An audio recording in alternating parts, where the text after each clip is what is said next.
Today, we're really getting into some sources that, well, they fundamentally shift how you might understand global power, history, and revolution. We're deep diving into the collected essays of Walter Rodney, specifically the collection Decolonial Marxism. And this material, it's just essential if you're studying global history and anti-colonial thought, that kind of thing. Absolutely indispensable. Rodney isn't just, commenting. He's offering a scientific method, a way to understand why some parts of the world seem to develop while others were actively, systemically underdeveloped. Right. So our mission today is to explore how Rodney takes historical materialism, the core of Marx, and, well, the claim is he completes Marx. He does that by rigorously integrating race, colony, and gender into that class analysis. It's not an afterthought. And we want to look at the practical side, too. What kind of roadmap does this give for liberation struggles, places like Africa, the Caribbean? Exactly. The sources we're drawing on are these powerful essays themselves, a real mix of history, economic analysis, revolutionary strategy, all curated by the Walter Rodney Foundation. What strikes you immediately, reading them, is that theory and practice are completely inseparable for Rodney. It feels like a toolkit. It's designed to be used, absolutely, in the heat of political struggle, which is why, to start this deep dive properly, we need to grasp the foundation of his theoretical critique. It's radical. And essential, you'd say, for any serious student of history trying to understand the world today. Definitely. Rodney and Njigo Wathiongo in the forward too, they force you to confront a pretty difficult truth. Which is? That Western prosperity, it isn't some natural achievement, just born from having better technology or ideas. Okay. It's presented as the direct structural result of global systematic looting. That's the challenging starting point. Okay, let's unpack that core thesis then. Yeah. The root of Western modernity. Njigo Wathiongo says colonization, economic, political, cultural, even psychic, was central. Absolutely central. Not just a side effect of capitalism, but its main engine, its driving force. So just how deeply implicated is the West in this view? So deeply that our whole concept of modernity, especially in the West, is basically flawed if you don't acknowledge this. Rodney argues Western modernity was fueled by three interconnected processes. Okay. And these processes derived almost entirely from the systematic destruction and exploitation of Africa. What are the three? First, the Atlantic slave trade. It turned the African body itself into the foundational commodity for global capitalism. Think about that. Right. The human being as raw material. Then second, the sheer scale of unpaid labor that slavery provided for colonial production. Yeah. Sugar, cotton, you name it. Generating surplus value on an unimaginable scale. Okay, unpaid labor. And the third? And third, racism, which wasn't just prejudice, it was the necessary ideological tool, the intellectual negation of African humanity needed to justify that exploitation, to make it seem natural, permanent. So the argument is that the capital needed for things like the Industrial Revolution, the rise of global finance, it wasn't just generated internally in Europe. Not at all. It was extracted violently, systemically, from the exploited globe, with Africa as, well, the primary victim zone. The sources are pretty blunt about this, aren't they? Uncompromising. The major cities think London, Paris, New York, their institutions, their accumulated wealth. Western modernity itself, Rodney argues, was built directly by riches derived from enslavement and colonialism. So when we talk about development in Europe or the U.S., You are simultaneously, necessarily, talking about the historical underdevelopment of the colonized world. They are two sides of the same coin. that context is crucial then for anyone trying to understand global inequality today. Absolutely indispensable. You can't grasp the present without seeing that historical process. Okay, so taking that historical reality, the centrality of race and colony, how do we integrate that into the, let's say, standard Marxian analysis, which often focuses more on the factory worker versus the owner in Europe? Well, this is where Rodney's contribution really shines. He uses the Marxian method, looking at how economics, politics, culture, values are all intertwined. Right. But he insists from the very beginning on adding the crucial racial and colonial dimensions. They aren't secondary. His point being that race and colony weren't just unfortunate outcomes of capitalism. Exactly. They were integral to capitalism's development into global imperialism. Capitalism couldn't have become a world system without using racial difference to divide the globe, to create these zones of intense extraction and zones of capital accumulation. It needed that division. It structured the whole system. Now, we need to address something that was maybe glossed over before. The integration of gender. If race and colony are structural pillars, how does Rodney bring gender into this expanded analysis? Is it included? That's a really necessary point to make clear. Yes, Rodney's Decolonial Marxism, as presented in these sources, recognizes that colonial capitalism impacted people differently based on gender, too. Exploitation wasn't monolithic. Right. Women, especially rural women in the colonies, often faced a double, sometimes triple burden. How so? Well, on one hand, they faced the general colonial oppression, the racial hierarchy, the political control. But on the other hand, colonial systems often manipulated or even reinforced existing patriarchal structures To what end? to maximize production, essentially, pushing women into intensive, unpaid subsistence farming, which basically subsidized the whole system by ensuring male laborers on plantations or in mines could be paid starvation wages because their families were feeding themselves. So the man's exploited in the mine, say, and the woman's exploited in the garden plot, keeping the whole cheap labor system going. Precisely. That unpaid reproductive labor, the work of maintaining the family and community, often secured through gendered and racialized control, gets factored into the profits back in the metropole. It's invisible, uncompensated, but essential. So true liberation, true decolonization has to tackle all of it. It has to occur at all these levels: economic, political, cultural, psychic.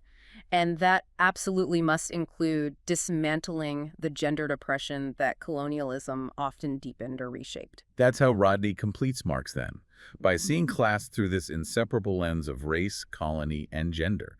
It's a much more complex picture. It reflects the actual lived reality of exploitation under global capitalism far more accurately. Which brings us to that classic question, the one that always comes up. If Marxism started in 19th century Western Europe, how can it possibly be valid for, say, 20th century Africa or the Caribbean, the Third World? Right. The alien ideology critique, many nationalist leaders, critics of socialism definitely raise this. So how does Rodney address it? He argues that the very fact people ask this question signals something important. It signals a condition of crisis. The crisis. Yes, a crisis of the dominant ideology. It means there's struggle, there's deep dissatisfaction with the prevailing capitalist imperialist way of seeing the world. When the old explanations fail, people search for new tools. And Marxism, in his view, offers not a fixed set of answers tied to Europe. Exactly. Not a dogma. It offers a rigorous methodology, historical materialism, a way of analyzing the world. And the universality isn't in the specific conclusions Marx drew about 19th century Europe. No. The universality lies in the dialectical method itself. It compels you to analyze the specific contradictions of your own historical time and place. This leads into his critique of what he calls cultural exceptionalism, doesn't it? It does, and it's a really sharp critique. He argues that people who reject Marxism simply because it's alien or cultural often fall into a trap. What trap? A sort of bourgeois philosophical distinction. They separate scientific principles when applied to society from scientific principles applied to the natural world. Explain that a bit more. Well, as Rodney points out, we don't typically reject the science behind, say, a microphone or electricity just because the underlying principles were discovered in the West. We use the technology. Right. Nobody says, I can't use this light bulb. Its scientific origins aren't African. Precisely. So why, he asks, do we suddenly become these cultural purists when it comes to the scientific analysis of society? Why is that science uniquely suspect if it originated elsewhere? And his answer would be? That fundamentally, the ruling class, the beneficiaries of the current system, have a vested interest in mystifying social reality. They don't want a clear scientific analysis. Because that analysis reveals exploitation. It reveals the contradictions of capitalism, the mechanisms of exploitation, and ultimately it points toward the historical necessity for transforming the system, which means challenging the ruling class. So they promote the idea that social science is somehow different, subjective, culturally bound. Anything to avoid applying a rigorous materialist analysis, even while they happily use Western physical science to build their industries and armies. Exactly. It's an intellectual defense mechanism for power. And Rodney really hammers this home with that provocative challenge he throws down. He points out Marxism had already become universalized in his time. Yeah, he notes it's embraced by huge non-European populations. He mentions, 800 million Chinese at the time, making it arguably more of a yellow ideology by sheer numbers than a white one. And then he flips the script on the critics. He does. He says, basically, the burden of proof is on you. Show us why black people's genes, as he puts it, somehow reject this ideological position. It's a powerful rhetorical move. It cuts through the superficial cultural argument and forces you to confront the real political interest potentially hiding behind that rejection. Are you rejecting the method because it's alien or because you don't like where its analysis leads? Okay, so moving from that very strong theoretical foundation towards practice, Rodney really holds up Amilcar Cabral as a key figure. Yes, Cabral, the revolutionary leader and theorist from Guinea-Bissau. Rodney presents him as the ultimate model of applying this decolonial Marxist method in action, the embodiment of revolutionary praxis. Praxis meaning theory and practice constantly informing each other. Exactly. Cabral wasn't just an intellectual. Rodney argues he achieved the highest caliber of theoretical insight precisely because his life and the lives of his comrades depended on the accuracy of their social analysis. They were actively involved in trying to change society. Actively involved in a violent armed struggle to overthrow Portuguese colonialism. For the PAIGC, that's the African Party, for the independence of Guinea and Cape Verde, getting the analysis right wasn't an academic exercise. It was literally life or death. In their People's War of Liberation, yes. A wrong assessment of social forces could lead to military disaster, to the failure of the revolution. So Cabral didn't just take European Marxist texts and, copy-paste them onto Guinea-Bissau. No, that's the key. Rodney stresses that Cabral went back to the basics. He returned to the fundamental methodology of Marx and Engels themselves. How did that look in practice? Well, he openly rejected just rigidly applying Western class categories like proletariat or bourgeoisie, where they didn't neatly fit the historical reality of Guinea-Bissau. Because those classes hadn't fully formed in the same way. Right. He realized that if he insisted on using only those fixed European definitions, he'd essentially be saying his own people didn't have a history until those specific classes emerged, which is absurd. So what did he do instead? He applied the method. He started by looking closely at people in the actual process of production in Guinea-Bissau. What were the different modes of production coexisting? How did society actually function and evolve indigenously under the pressure of colonialism? That sounds like a really important lesson for anyone trying to apply any theory to a new context. It is. The theory must serve the reality, not the other way around. You start with the concrete analysis of the concrete situation. But if Cabral was flexible about precise class definitions, how did he maintain ideological clarity?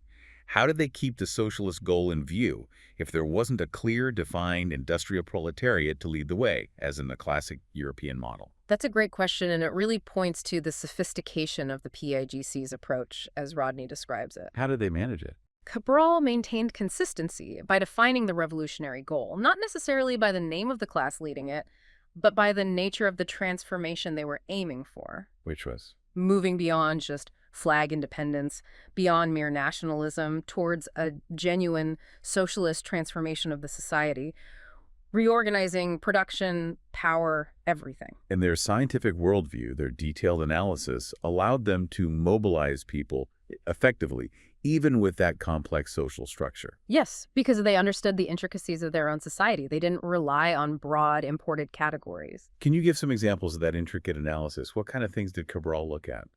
Rodney highlights how Cabral studied things others might dismiss.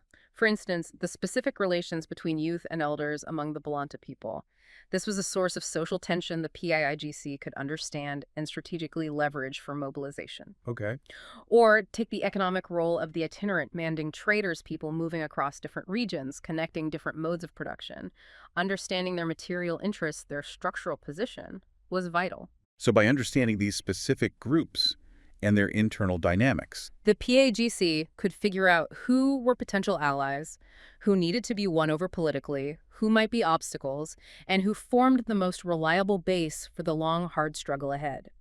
That detailed, granular analysis was absolutely essential to their military and political strategy. And this perceptiveness shaped Cabral's overall political outlook. You mentioned he constantly downplayed mere nationalism. He did. He saw a huge difference between just wanting political independence, swapping a Portuguese governor for a local elite, and aiming for a revolutionary transformation along socialist lines. The first just changes the faces at the top. Right. It might simply allow a new local elite to take over the existing colonial state apparatus and continue the exploitation, maybe even more efficiently.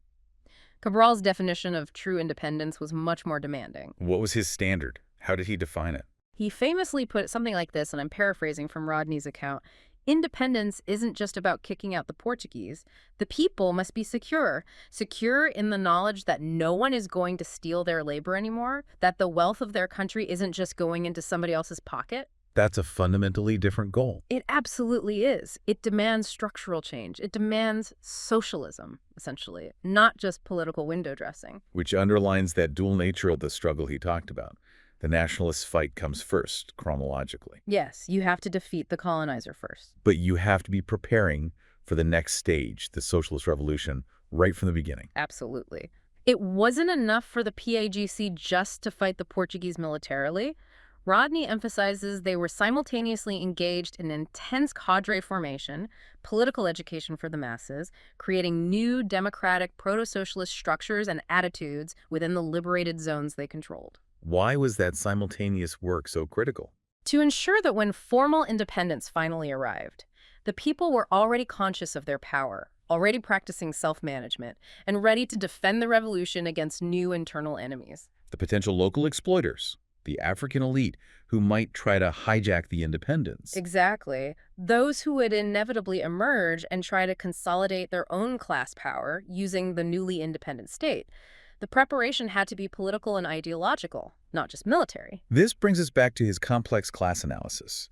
You said he broke away from rigid categories like peasant equals reactionary or trader equals bourgeois. Yes, he looked at the dual potential within different social groups. He didn't write people off based on a label. Can you give an example?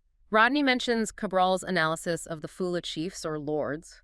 A rigid Marxist approach might just dismiss them as feudal remnants, inherently reactionary. But Cabral didn't. Cabral, looking at the specifics of Guinea-Bissau, saw that even within such traditionally conservative strata, there could be contradictions, potential openings.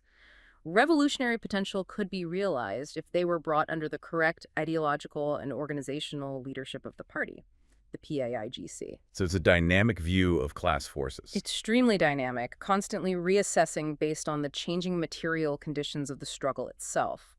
That flexibility, grounded in deep analysis, is really the essence of a decolonized Marxist approach in practice. Okay, so to make this theory even more concrete, Rodney provides these incredibly detailed historical case studies.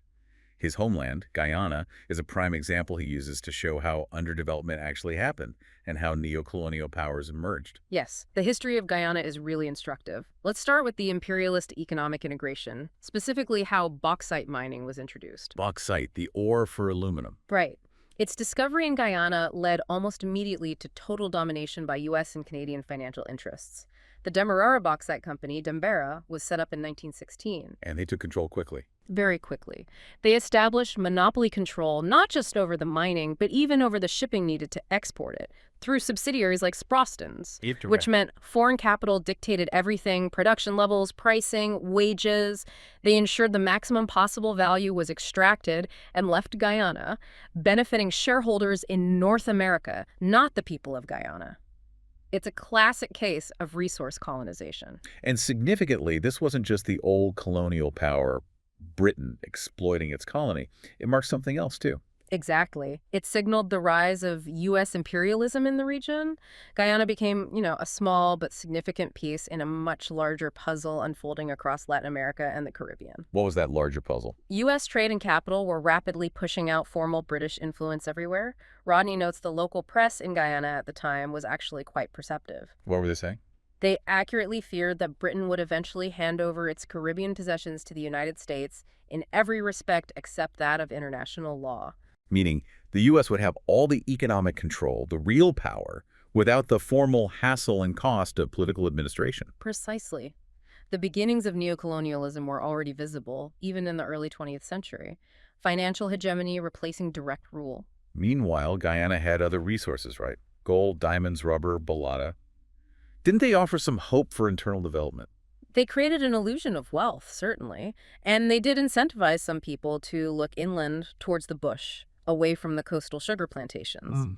But colonial policy, which Rodney characterizes as driven by a mixture of ignorance about the interior and downright apathy towards genuine national development, actively worked against using these resources rationally for Guyana's benefit. How so? Early boons in things like gold or rubber just collapsed, and Rodney's analysis confirms why.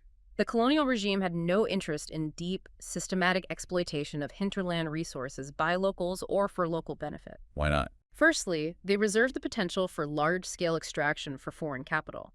But more importantly, any successful development inland, any alternative source of livelihood, threatened the coastal sugar plantocracy. Because it would draw labor away from the coast. Exactly. It would break their monopoly on cheap labor, force wages up. So the colonial state actively worked with the planters to keep the interior underdeveloped and reserve labor for the sugar estates. That economic tension must have created a pressure cooker. It absolutely did. And it boiled over in some crucial labor struggles between roughly 1917 and 1923. A key event being the end of indentured immigration from India. A massive victory, yes. Rodney stresses it was a collective achievement led by both Indian and African Negro workers fighting together against the system. The last indentured ship arrived in 1917. And the significance of that went beyond just ending that specific form of exploitation. Profoundly significant. It directly led to the rise of independent rice farming, particularly among East Indians. This allowed large numbers of people to finally escape the brutal, back-breaking toil of the sugar plantation system. They gained some autonomy. A measure of autonomy, yes, through independent peasant production. Rodney identifies this shift as a genuinely revolutionary step within that specific colonial context. It broke the planters' total control over their lives. And at the same time, you see the birth of organized labor on the docks. Yes, the dock workers. They were strategically positioned right at the bottleneck of the colonial economy. Everything came in and went out through the ports. So they had leverage? They used it. They successfully agitated for wage increases and the 8-hour day, and that successful struggle, Rodney shows, led directly to the formation of the British Guiana Labor Union, BGLU, in 1919. And the BGLU was important because it represented the first really sustained, organized effort by the working class across racial lines in Guyana, a crucial step towards class consciousness. And alongside this economic organizing, there was a cultural and political ferment happening too. A resurgence of racial consciousness. Very much so. It was a really intense period. The end of indenture certainly galvanized East Indian communal feeling, leading to groups like the British Guiana East Indian Association. And for the African population. An equally powerful resurgence of Negro racial consciousness. Rodney links this heavily to the influence of the Black struggle in the United States at the time, particularly Marcus Garvey and his Universal Negro Improvement Association, UNIA. Garveyism was influential in Guyana. Hugely influential. The colonial government was actually so threatened by this transnational Black consciousness and literature coming from the U.S. that they tried to pass laws specifically banning the importation of American Negro literature. Wow. So even though most people didn't have the right to vote back then. Exactly. The franchise was extremely limited. The masses still found ways to exert political pressure through collective action. Absolutely. Rodney provides compelling evidence of this. Mass action things like bread riots over prices, large public meetings, sustained agitation by the BGLU actually forced the colonial government's hand on several occasions. Like what? They managed to secure concessions like a rent restriction bill in 1922, which helped urban tenants, and they successfully blocked something called the colonization bill. What was that? It was a plan to import new sources of cheap labor, which would have undermined the BGLU's bargaining power and also likely would have further locked up interior lands from local settlement. Blocking it was a major defensive victory for the working people. It shows that resistance wasn't just something that suddenly appeared later with formal nationalist parties. No, resistance was a constant feature of colonial life driven by material conditions. But the plantocracy, the big sugar plantation owners, they saw all of this peasant farming, unions, racial consciousness, hinterland exploration as a threat. An existential threat to their entire system. Rodney describes their reaction as a systematic, counter-revolutionary offensive. What did that involve? They viewed any development off the sugar estates as dangerous. Their primary goal, above all else, was maintaining that steady supply of cheap, controllable labor for sugar. So they actively worked against diversification. Actively. They lobbied the colonial government constantly to lock up crown lands, to prevent settlement in the interior, to stifle any alternative that might give workers leverage or options outside the sugar economy. This really highlights the deep structural legacy of slavery, doesn't it? Even decades after abolition. Absolutely.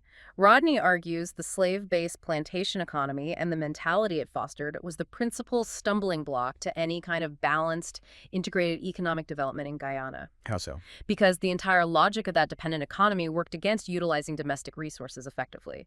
He uses the famous, absurd example of Guyana importing white pine wood for construction. Into a colony covered in valuable timber forests? Exactly. It makes no economic sense unless you understand the priorities of the plantation system. Security, monopoly over labor, total dependence on the metropole for manufactured goods, those were the priorities, not rational national development. So it created this self-perpetuating cycle of dependence. Yes, a specific structure of underdevelopment rooted in slavery, which Rodney argues was distinct even from other forms of colonialism that might have encouraged more diverse exploitation. Sugar's grip was total. So if you're going to achieve true decolonization, beyond just the formal political change, Rodney argues you absolutely have to deconstruct the myths that justify the whole system. Yes, you have to decolonize knowledge itself, starting with how independence is even understood. He identifies three main views on African independence that were common. Right. The first is the colonialist view, that the rulers, out of goodwill or having trained the natives, graciously granted independence. The benevolent colonizer narrative. Yeah, exactly. The second view is that African people fought for and wrested independence through struggle. And the third, more critical view, is that colonial powers actually promoted a kind of false decolonization to maintain control behind the scenes. And Rodney really goes after that first view, the colonial goodwill thesis. He systematically dismantles it. The idea that colonialism was somehow preparing Africans for self-government, he calls that nonsense. What about things like indirect rule? Wasn't that supposed to be training local leaders? He argues indirect rule was never about training. It was simply a cheap, convenient administrative tool for governing vast territories with minimal European personnel. Real power, real decision-making, real financial control, those were always kept firmly in colonial hands. And the timeline itself undermines the goodwill argument, doesn't it? Completely. Rodney points to British policymakers like Sir Charles Jeffreys or Martin White. In the 1930s and 40s, they were maybe contemplating self-government, but decades away. Perhaps by the end of the century, maybe? But events overtook them. Events on the ground forced their hand. Things like the Gold Coast riots in 1948, other mass protests, the beginnings of armed struggle. These demonstrated that continuing direct rule was becoming politically and financially unsustainable. Too costly. So the pace of change wasn't set by the colonizers' timetable. Not at all. It was so drastically accelerated by the actions of the colonized people themselves that Rodney uses that great phrase. The guide was being led. The colonizers were reacting, not planning a handover. They only withdrew, he argues, when faced with a serious challenge. It was a strategic retreat made purely in light of their own self-interest, wanting to avoid more costly, bloody conflicts like the Mau Mau rebellion in Kenya, which proved imperialism could be very expensive. Okay, but what about the development aid programs that often get cited, like the Colonial Development and Welfare Fund, CD&W, after World War II? Wasn't that meant to help the colonies? Ah, CD&W. This is a favorite target for Rodney's critique. He argues it was absolutely not intended to promote genuine African economic self-sufficiency or balanced development. What was its purpose, then, in his view? Its purpose was what the French called mise en valeur, basically rationalizing exploitation, maximizing the value you could extract. How did CD&W do that? It funded infrastructure projects, new roads, ports, railways, maybe improvements to cash crop agriculture or mining infrastructure, but all geared towards one thing: maximizing the colony's potential to produce raw materials and agricultural goods for the metropoles. So building roads to get the copper out faster, not to connect local markets. Precisely. In essence, Rodney argues, CD&W served primarily to stabilize the colonial economies for Britain's benefit and help bail out post-war Europe by ensuring a steady flow of cheap resources. Discerning Africans at the time understood it wasn't about their welfare. It served the metropole's welfare. Predominantly, yes. Okay, moving from policy to the cultural sphere. Rodney has this striking phrase for colonial education: a tragicomedy of alienation. Let's break that down. What was the function of colonial schooling? Its function, according to Rodney, was purely utilitarian again for the benefit of the metropoles. It aimed to develop just enough skills in just enough people to service the small, modern sector of the colonial economy. Meaning clerks for the administration, supervisors for the mines or plantations, basic technicians, enough manpower to run the extractive operations, but no more. The overall result, he stresses, was the underdevelopment of the broader African economy and intellectual potential. And in creating this limited functional system, It actively destroyed what was already there. Yes, that's a crucial part of the tragedy. It interrupted and often deliberately undermined existing indigenous systems of education that were highly functional and relevant to African life. Can you give examples? Rodney provides some striking ones. He talks about how traditionally Zulu or Fulani children learn to distinguish dozens, maybe hundreds, of different types of cattle based on subtle visual cues and behaviors vital knowledge for herding societies, or how children in forest communities knew the names and uses, medicinal or practical, of countless trees and plants. Real applicable knowledge. Exactly. Colonial schooling swept that aside and replaced it with rote learning of, say, English kings and queens, or abstract European geography, or Christian doctrine, things often completely disconnected from the learner's reality and needs. Leading to the alienation part of the phrase. Profound alienation. The system produced an educated elite who are often deeply disconnected from their own societies, their own cultures, their own histories. And sometimes, tragically, this led to self-hate. Yes, that was the system's ultimate psychological weapon.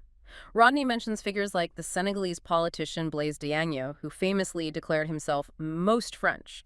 It's education designed for dependence, for mental enslavement. Quantitatively and qualitatively inferior too. Absolutely. Far fewer resources, lower standards, narrower curriculum than what was available in Europe. The tragedy is the erasure of self, the loss of relevant knowledge. The comedy, perhaps, is the sheer absurdity of trying to mold Africans into imitation Europeans within a system designed to keep them permanently subordinate. But there's a contradiction baked into this tragedy, isn't there? A seed of resistance. There is. It's the central contradiction, really. This alienated elite, despite everything, were taught through European texts and ideals about concepts like freedom, liberty, democracy, a career open to the talents. They internalize these ideals. They internalize these universal principles only to look around and see that colonial reality offered them absolutely none of these things because of their race. That must create cognitive dissonance. A huge chasm between the promised ideals and the lived reality of oppression. And Rodney argues it was precisely this contradiction, this frustration experienced by the educated elite that fueled the rise and the eventual radicalization of nationalist political parties across the continent. So the colonizer's own educational tool, in a way, turned back against him. Ironically, yes. It created the very leadership group that would eventually demand its overthrow. So if the goal is this complete decolonization, moving beyond just formal independence, the next massive challenge Rodney addresses is managing the period of transition. How does he define transition in this context? Not as some slow, gradual evolution. He sees transition as necessarily being a brief, intense, accelerated period. He uses the word leap. A leap. A leap, a period of intensified activity where new social forms, new ways of organizing society have to consciously triumph over the old ones, resolving the contradictions inherited from colonialism that have finally reached maturity. And for these modern developing societies, just emerging from colonialism, he argues there's really only one viable framework for that transition. That's his core argument here. He says there's no real problematic of transition outside the framework of transition to socialism. Why? What about other paths people talked about? Well, things like the mixed economy, or relying heavily on foreign aid and investment. Rodney argues these essentially just modify or extend the existing capitalist structures, perhaps under local management, but without fundamentally changing the exploitative relations. So for genuine change, it has to be socialism. For a genuine break, yes. Which leads him into a critique of the various concepts floating around under the banner of African socialism. Right, you heard that term a lot. People like Leopold Senghor in Senegal championed versions of it. How did Rodney see those? He generally contrasted them sharply with something like the Tanzanian Ujamaa experiment under Julius Nyerere. What was the key difference? Senghor's African socialism, Rodney suggests, was often quite passive, philosophical, culturalist. It stressed certain African communal values, but often left the underlying capitalist economic structure, the links to global imperialism, fundamentally unchallenged. It could coexist with Neo-Colonialism. Comfortably, yes. It could provide a new ideological justification or African face for continued exploitation. Whereas Nyerere's Ujamaa in Tanzania, starting with the Arusha Declaration in 1967, was different. It was far more concrete, more materially grounded, in Rodney's view. The Arusha Declaration emphasized things like education for self-reliance, building on actual communal principles. Ujamaa means familyhood or communal living, right? Yeah. Exactly. Nyerere argued Tanzania didn't need to be converted to socialism from the outside because communal forms were indigenous. But, and this is crucial, He recognized that these traditional forms had been seriously eroded and distorted by encroaching capitalism. So they needed to be consciously revived and built upon. Revived and built upon scientifically as a basis for a modern socialist development path, resisting further capitalist penetration. Now, Rodney makes a really interesting historical connection here. He links Ujamaa to the debates about peasant socialism in Russia. Yes, this analogy is really important for understanding his analysis. He draws parallels to those intense debates among Russian populists and Marxists back in the late 19th century. About the Obshchina or Mir? Exactly, the traditional Russian peasant commune. The big question then was, could Russia somehow bypass the full, brutal stage of capitalist development that Western Europe had gone through? Could it build socialism directly on the foundations of its existing communal forms? And Marx and Engels actually weighed in on this. They did. They were asked directly by Russian revolutionaries. And while cautious, they didn't rule it out entirely, but they stipulated two very important conditions. What were they? First, the traditional communal forms the Obshchina had to still exist with real social vitality. They couldn't be just empty shells already broken down by market forces and internal class divisions. All right, real vitality. And second, The international conditions had to be favorable. Specifically, they thought it would likely require a successful workers' revolution happening simultaneously in an industrialized country in Western Europe. why? To provide support. To provide technological aid, political support, and crucially, to break the power of international capital, which would otherwise crush such an experiment. So Rodney saw Nayar's Tanzania as potentially facing a similar situation. A chance for an indigenous path, bypassing full capitalism. Yes, he saw parallels. Tanzania, partly because its involvement in deep cash crop capitalism had been less pervasive than, say, Ghana or Nigeria, arguably still had some traditional communal structures in the countryside that retained some real vitality. And Ujamaa was trying to build on that. It was unique because it was explicitly tied to that observable reality, to those existing communal traditions. And crucially, it was committed, at least on paper in the Arusha Declaration, to actively halting further stratification. Meaning preventing the rise of inequality within the peasantry. Exactly. Preventing the emergence of a dominant kulak class, that's the Russian term for a prosperous, exploitative peasant or rural capitalist, and preventing the creation of a landless rural proletariat. This active commitment to fighting internal class differentiation was what really set Ujamaa apart from the more passive versions of African socialism. But even with this revolutionary theory and commitment, Tanzania faced immediate internal class contradictions after independence, didn't it? The petty bourgeoisie took the reins. Absolutely. Rodney provides a sharp class analysis of post-independence Tanzania. Initially, this African petty bourgeoisie, the educated clerks, the mid-level state functionaries, the small traders who inherited the state apparatus they had hoped foreign capital and aid would flow in and basically solidify their own class position. They thought independence would automatically benefit them. They hoped it would allow them to become a new, comfortable bourgeoisie. But the reality of the mid-1960s was economic stagnation. The anticipated foreign investment didn't really materialize, aid had strings attached, and popular discontent grew as living standards for the masses declined. So the Arusha Declaration, with its socialist rhetoric and nationalizations, wasn't just pure ideology. It was also a response to this crisis. Rodney argues it was very much forced by pressure from below, from the working masses who were getting restless. The ruling petty bourgeoisie had to do something to regain legitimacy and control. And they used state intervention, nationalizing banks, and major industries. Yes, but Rodney argues their immediate goal wasn't necessarily to dismantle capitalism entirely. It was more about using the state to entrench their own control over the nationalized resources. Shifting their power base. Exactly. Shifting from being primarily a commercial petty bourgeoisie dependent on trade to becoming a bureaucratic petty bourgeoisie, dependent on controlling the state apparatus and state-owned enterprises. Nationalization became a tool for their class consolidation. But the story doesn't end there. Yeah. The workers, even though they were a small part of the population, didn't just passively accept this new bureaucratic control. No, and this is where Rodney's account really highlights the potential for revolutionary initiative from below, even within a state controlled by the petty bourgeoisie. What does the workers do? The Tanzanian working class, though small, was strategically located in key industries, and they cleverly used the government's own official socialist ideology, its own guidelines, against the bureaucracy. Specifically, a document called Mongozo, the TANU Guidelines, which articulated principles of socialist management, worker participation, and leadership accountability. So they use the official ideology as a weapon. Literally. Rodney describes workers carrying the little booklets of Mongozo into factories. They would confront managers who were acting in high-handed, bureaucratic, or inefficient ways, citing the government's own principles back at them. That's fascinating. Did it lead to direct action? Yes. There were incidents of factory lockouts, for instance, but significantly, the workers often continued production themselves during these lockouts. Why? To demonstrate that they weren't striking against the nation or against socialism, they were striking against bad management that undermined the national interest and socialist goals. They were effectively saying, we can run this place better and more efficiently according to socialist principles than you bureaucrats can. They were forcing a confrontation over the real meaning of workers' control. Precisely. Forcing the petty bourgeoisie to confront the ultimate question. Who actually controls production and decision-making in a society that claims to be building socialism?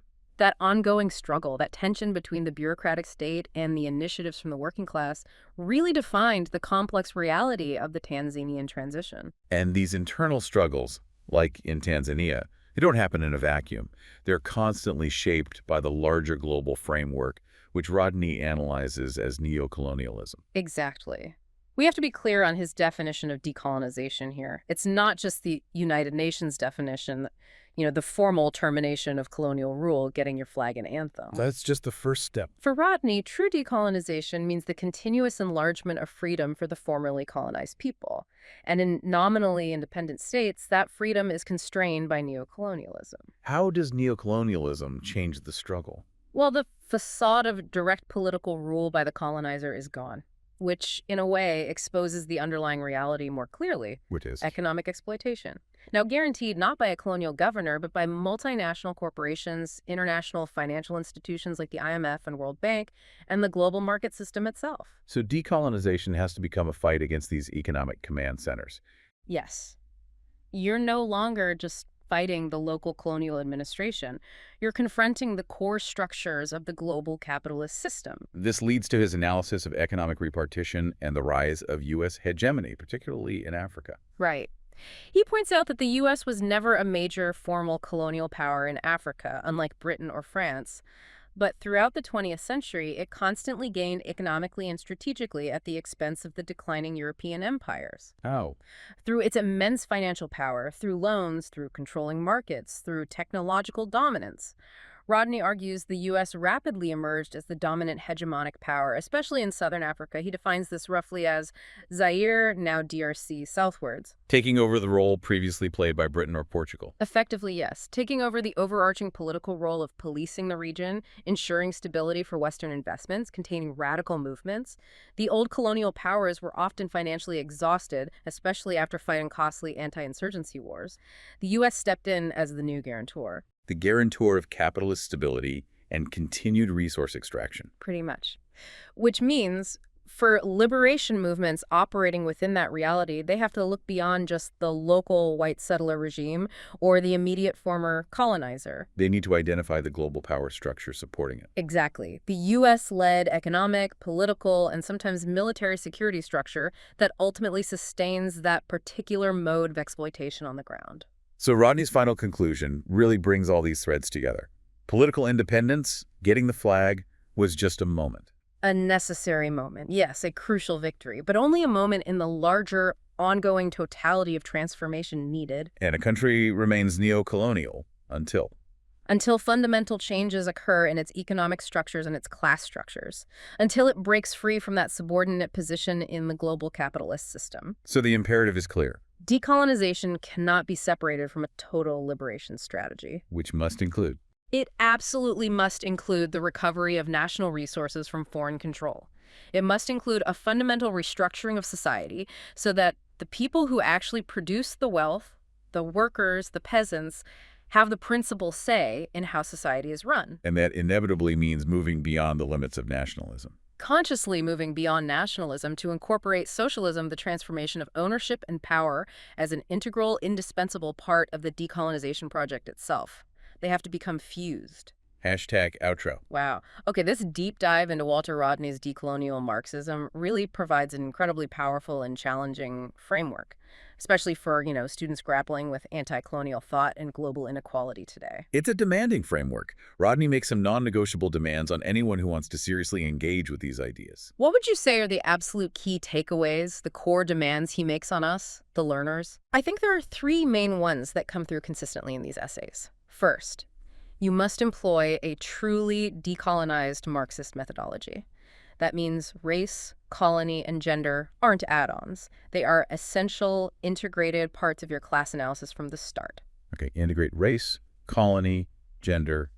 What's second? Second, you have to recognize deeply that economic exploitation underlies and ultimately sustains all formal political systems. The economy dictates the politics, always. You can't understand the political without analyzing the economic base. Look beneath the surface of political independence.